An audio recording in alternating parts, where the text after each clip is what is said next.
faut pas être multitâche. C'est vrai que souvent, on a l'impression qu'on a finalement cette puissance d'être multitâche, d'être une personne qui peut vraiment faire plein de choses à la fois. On peut par exemple regarder la télévision et en même temps on peut écrire ou bien on peut par exemple écrire et écouter quelqu'un parler, une conversation qui est vraiment utile, mais en réalité non, le multitâche n'existe pas. Le cerveau en fait est attentif une seconde sur une chose et puis une autre seconde sur l'autre chose et ne sait pas faire les deux exactement au même moment. Ça veut dire que, imaginons, je ne sais pas, imaginons vous voulez faire plusieurs choses à la fois. Donc vous allez écouter un livre audio et en même temps vous allez faire un essai, faire une dissertation ou écrire. Donc, eh bien, vous allez écouter. En effet, vous allez comprendre et entendre à chaque fois plusieurs mots, pas mal de phrases à la minute, mais jamais en même temps que vous écrivez. C'est-à-dire que votre cerveau switch tout le temps, donc il n'est jamais attentif.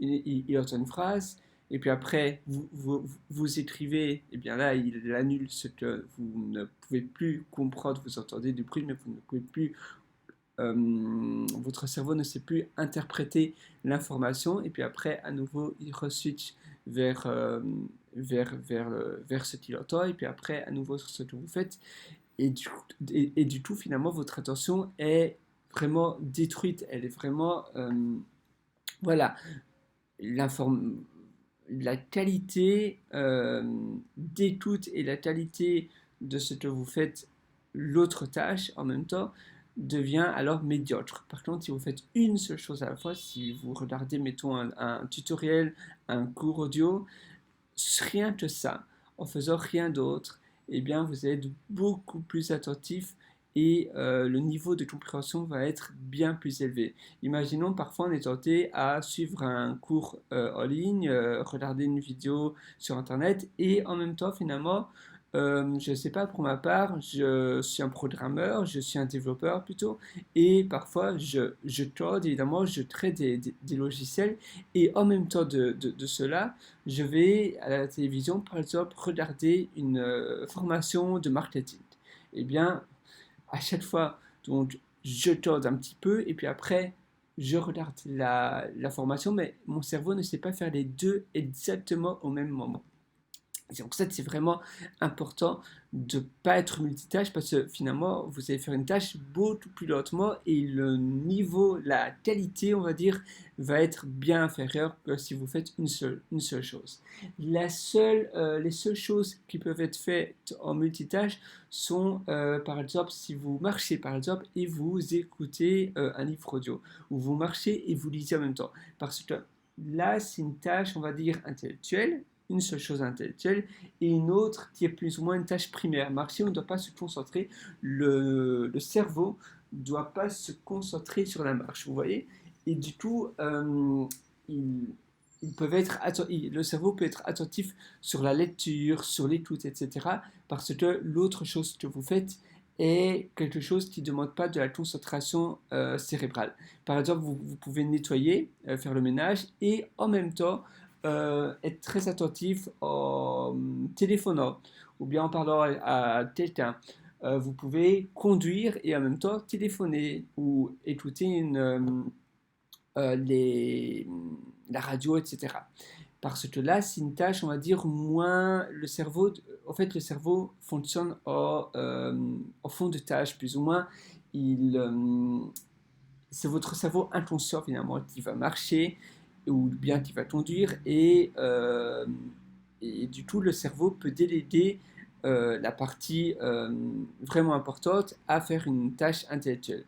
Donc finalement vous ne vous rendez même pas compte que vous marchez ou que vous conduisez sur la route parce que c'est votre inconscient qui va conduire pour vous.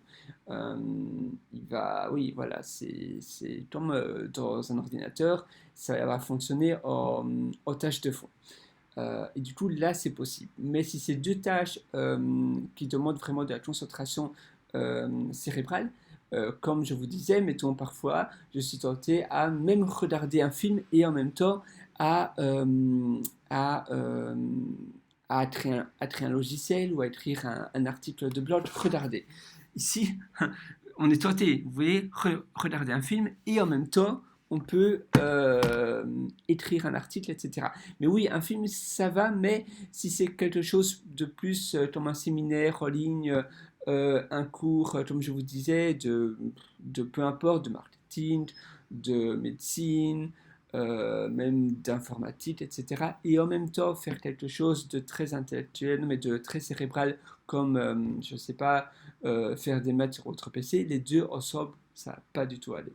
Et même quelque chose comme écrire simplement, c'est aussi, ça demande de la concentration. Idéalement, c'est pas quelque chose de physique ou comme je vous disais, pour marcher ou bien pour la conduite ou pour autre chose comme ça.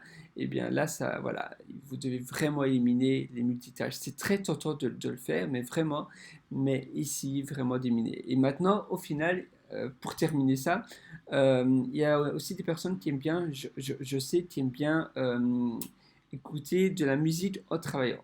Alors peut-être ça peut aider, mais sans parole. Alors parce que sinon votre cerveau va être en même temps, vous allez avoir tendance à écouter les paroles et en même temps à vous concentrer sur le travail que vous faites ou sur, je ne sais pas, si vous devez mémoriser quelque chose, si vous devez, oui, vraiment apprendre quelque chose, ça va vraiment ruiner votre apprentissage. Donc seulement écouter de la musique sans parole, musique classique ou quelque chose comme ça, mais vraiment sans aucune parole. Et là, ça peut aller, mais sinon, ne le faites pas. En tout cas, nous, on se donne rendez-vous dans un prochain audio. Je vous souhaite une excellente journée. Au revoir.